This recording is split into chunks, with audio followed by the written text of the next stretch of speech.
I was talking to a friend this week, and she commented on the fact that this crisis in Israel probably wasn't something that they prepared us for in rabbinical school.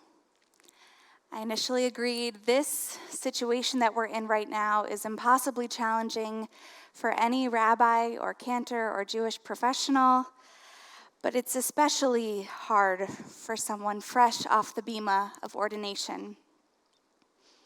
But then I thought about her comments some more, because while what we're facing right now is in many ways unprecedented, there's a lot that I did learn in rabbinical school that helped me prepare for this moment. Because part of my training as a rabbi included ongoing and intensive study of Jewish history, which is sadly full of existential crises. Now, we studied these crises to understand our people's stories and to understand how our texts, our holidays, and our rituals emerged from the context of their lives. We didn't take courses on these horrible moments just to be sad about them, but so that we could learn from them. And the learning that I would like to share with you all tonight are the very Jewish lessons of hope and resilience. Rabbi Jonathan Sacks taught that Jews are a people of hope. No Jew who knows their history can be an optimist. We have seen too many great civilizations, ancient Egypt, the Roman Empire, medieval Spain, and pre-war Germany, lapse into barbarism and murderous hate. But you don't need to be an optimist to have hope. He explained that being a Jew isn't about being a positive thinker or being naively optimistic. It's not about choosing to shield ourselves from and ignore the terrible things around us. Being a Jew is about facing the world head on while holding on to faith, seeing the challenging truths and yet not giving up on the belief that things could be better if we work toward making it so. In this moment, it means taking in the news of war while still participating in those efforts to heal, comforting each other, donating, advocating, coming to services, and praying. So that's one thing that I'm holding on to from my courses in Jewish history, Jewish hope. The second thing that I'm holding on to is Jewish resilience, because in these horrific historical moments, our ancestors continued to live their lives in such a way that allowed our people to survive. They continued to have children, to support their families, to celebrate their smachot and grieve their losses, to study and build vibrant Jewish life. How is it that they did this all in the midst of terror? I can't say for sure, but the answer that I keep returning to is the power of community. These Jews of our history were not alone. They were part of deeply interconnected networks that served to support each other. It was in community that they engaged in the efforts that allowed them to move forward. In particular, the acts of lament and learning. In community, they could cry. People love to tell me that the Jews are good at mourning. The specific rituals around burial serve as simultaneously honest and comforting ways to face death. The ways we mark Shiva, Shloshim, and Yahrzeit allow us to keep our loved ones' memories close to our hearts as we move through the waves of grief. Lamenting extends beyond the way that Jews ritually deal with our losses. We have an entire scroll, Echa, Lamentations, which is devoted to this heart-wrenching act of crying out in pain. Our psalms call out to God for help when we are in the darkness. When we come together, either at services or chatting in the village center, at the different programs that we've hosted for college students and parents of college students, when we try to talk about what we're experiencing, even if it's just to cry or to throw up our hands and say there are no words, we are engaging in this ancient act of lament together.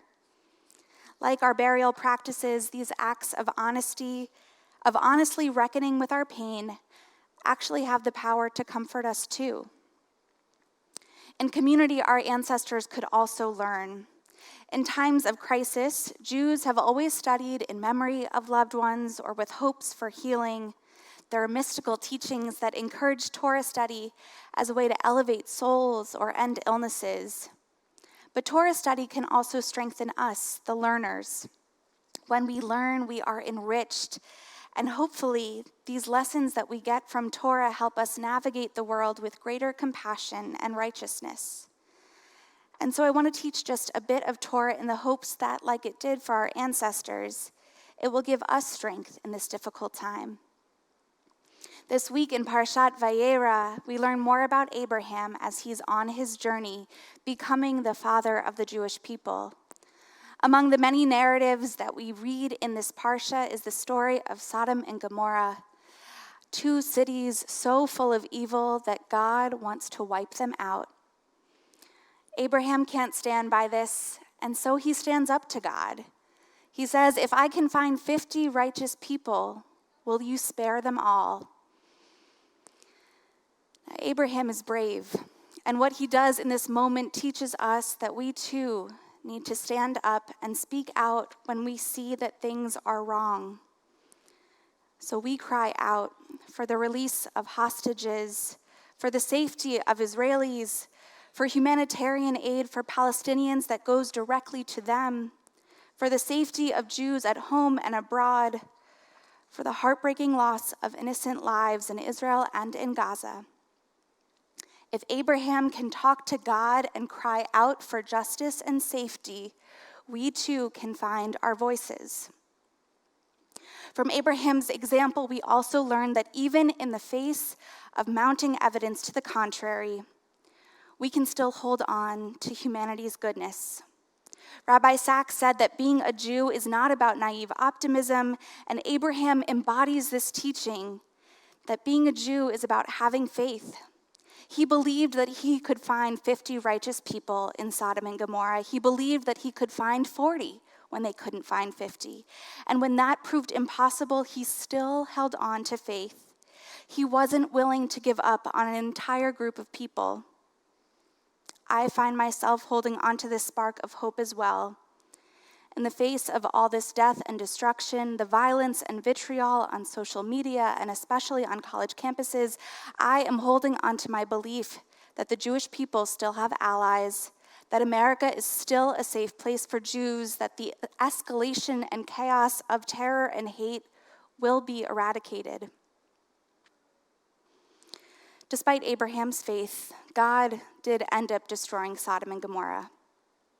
And from where we sit, we don't control how this war ends or how much more loss and destruction our world will endure. It is within our power, though, to believe in people and to hold on to hope. Jacqueline Bouzard, our Chava Center director, shared the sweetest story with our BJBE staff earlier today that I'd like to share with you all too. She told us that a parent of one of our 4-year-old learners told her that they were bringing flowers to family friends whose father had gone back to Israel to serve in the army.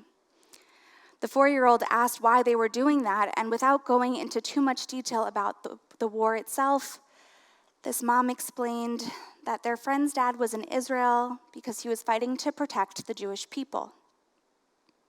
Like Judah Maccabee, her child asked. Actually, yes, like Judah Maccabee. And he's fighting against Haman? Well, I guess, kind of.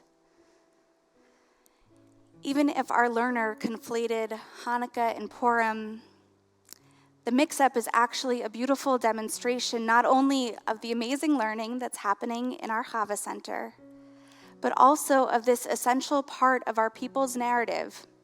We are a people who survive. We have faced adversity and violence and attempts at extermination and erasure of our people. There have been Antiochuses and Hamans, Syrian Greeks and Persians, but there have also been Judah Maccabees and Esthers and Mordechais. Through these devastating, terrifying moments in our history, our people have endured and survived. And so, as we face this latest challenge, I'm holding on to faith in our resilience. holding on to hope that this too will pass, and quickly.